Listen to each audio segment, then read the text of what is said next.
एक बड़ी पुरानी कहावत है, घर में नहीं है दाने और अम्मा चली भुनाने। अब तक हम लोग पाकिस्तान की बात करते थे, लेकिन गलत नीतियां कैसे गलत जगह ले जाती हैं उसे आप देखिए। मस्जिद बनवाने में अरबों खर्च किया और अब दाने दाने को मोहताज है एक और इस्लामिक देश। मुस्लिम देशों ने इसका साथ छोड़ा और अब ये भारत से एक बड़ी आस लगाए हुए हैं। भारत भी बड़ी मदद कर रहा है, जानेंगे कौन सा है ये देश। तो वहीं दूसरी तरफ रूस पाकिस्तान की बैठक हुई और इस बैठक के बाद चाइना क्यों खुश हो गया है, जानेंगे क्या कुछ चल रहा है जियोपॉलिटिक्स में। आइए जानते हैं इन खबरों को विस्तार से। ये जो स्क्रीन पर देश देख रहे हैं ना, ये देश है इजिप्ट, एक इस्लामिक देश है। इस वक्त कंगाली की दहलीज पर पहुंच गया है। इस देश की आर्थिक स्थिति विकराल हो गई है। लोग यहाँ दाने दाने के लिए मोहताज हो गए हैं। मिस्र की आर्थिक स्थिति इतनी खराब हो चुकी है कि सरकार लोगों से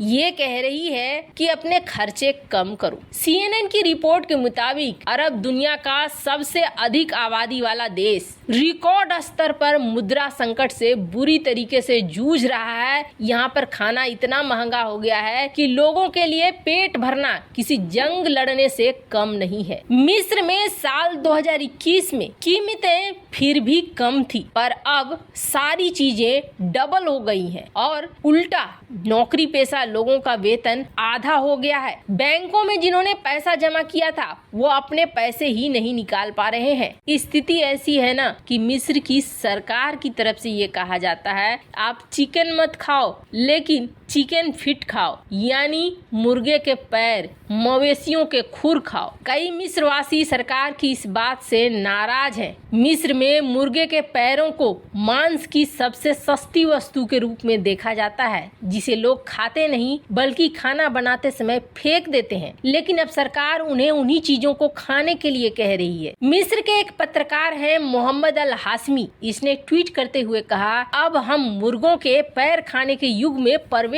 कर रहे हैं। मिस्र के पाउंड के पतन की वजह से ये हो रहा है। हम कर्ज में हैं और डूब रहे हैं। सवाल ये उठता है कि आखिर इजिप्ट इस तरीके से तबाह क्यों हो रहा है। तो आपको बता दें, इस वक्त मिस्र की 30% जनता गरीबी रेखा से नीचे है। वैसे तो कहा जाता है कि 60% गरीबी रेखा से नीचे है, लेकिन मिस्र इसे 30% ही दिखलाता है। अभी हालात ऐसे हैं कि IMF से, खाड़ी देशों से ये खैरात मांगता है। कर्जा लेने के चक्कर में इतना ज्यादा फंस गया ना कि ये फिर निकल ही नहीं पाया और स्थिति ऐसा हो गया कि इसका कर्ज ही इतना ज्यादा हो गया कि करीब GDP का 85% तो कर्ज ही हो गया। ऊपर से नीतियां बहुत खराब थी और इस नीतियों में देखिए अमेरिका का वाशिंगटन, अमेरिका का जो बिल्डिंग है पेंटागन, इससे भी बड़ी बड़ी बिल्डिंगें मिस्र ने अपने देश में बनाई। और जब महामारी काल आया ना तो दुनिया भर के बाजारों ने मिस्र के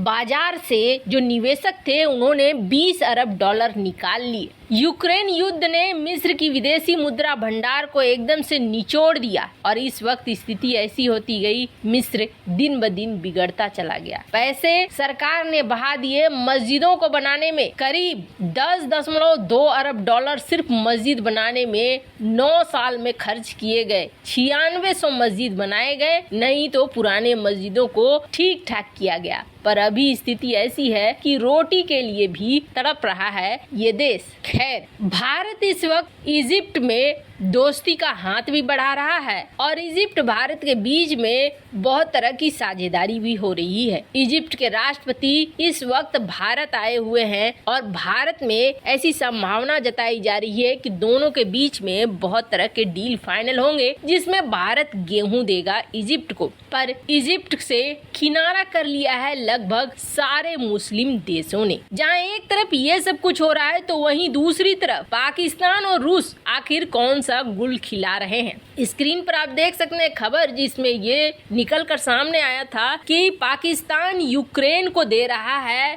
बहुत सारे हथियार। लेकिन अब इसके बाद एक नई खबर निकल कर आ रही है और इस खबर में ये कहा जा रहा है कि पाकिस्तान और रूस के बीच बातचीत हुई, बैठक हुई और इस बैठक में दोनों देश कैसे व्यापार कर सकते हैं, इसको लेकर बातचीत हुई। किस तरीके से व्यापार कर सकते हैं, कैसे लंबे समय तक फायदा हो सकता है। दरअसल इस वक्त चाह रहा है रूस कि एलएनजी और गेहूं ये दोनों बेचे, लेकिन लंबे समय के लिए बेचे। इन दोनों देशों के बीच बातचीत कराने में चाइना की एक बड़ी भूमिका रही है। रूस और पाकिस्तान के बीच बैठक हुई। इस चीज को लेकर अब दुनिया भर में बातें भी हो रही है। पर इस बैठक का नतीजा क्या निकला? इस बैठक का ये नतीजा निकला कि पाकिस्तान ने रूस से कहा कि हम जो कुछ भी कर रहे हैं वो तो हम कर रहे हैं अमेरिका के कहने पर, लेकिन अब हमें एलएनजी चाहिए, हमें किसी भी तरीके से एलएनजी दे दो,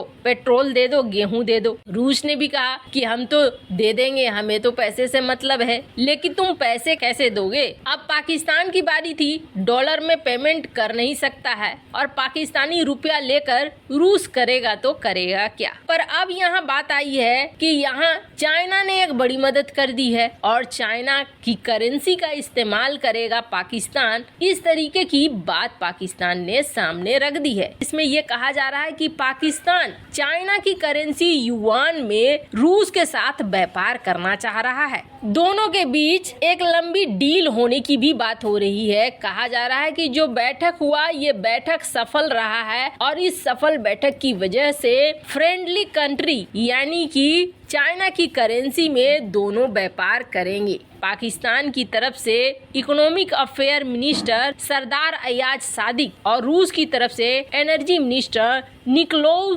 सुल्गिनोव इनकी मुलाकात हुई और इनकी मुलाकात में ये फैसला लिया गया। वैसे आपको बता दें, कहा यह जा रहा है कि रूसी डेलीगेशन अपने एनर्जी मिनिस्टर के साथ इस्लामाबाद पहुंचा हुआ है और यहाँ पर ही बैठक हो रही है। दोनों देशों के बीच में बातचीत हो रही है। ये सारा कुछ अगर ठीक ठीक चला तो मार्च महीने से कहा जा रहा है कि पाकिस्तान को सस्ते तेल और गैस मिल सकते हैं। वैसे पाकिस्तान एक स्ट्रीम गैस पाइपलाइन प्रोजेक्ट के बारे में भी बात कर रहा है ताकि रूस से लगातार उसे मिलते रहे गैस तेल के भंडार, उसे किसी तरह की कोई दिक्कत न हो। हालांकि पाकिस्तान किसी का सगा हुआ नहीं है। ये सब कुछ कब तक हल होगा और रास्ते पे आएगा ये तो कहना मुश्किल है। फिलहाल तो पाकिस्तान को अपने लिए रोटी और इज्जत दोनों बचानी मुश्किल हो रही है। ये डील तो दूर की बात है, ख्याली पुलाव है। वैसे इन सब मामले में आपकी क्या राय है? कमेंट कर जरूर बताएं। जल्द मिलते हैं अगले वीडियो में नई खबर के साथ।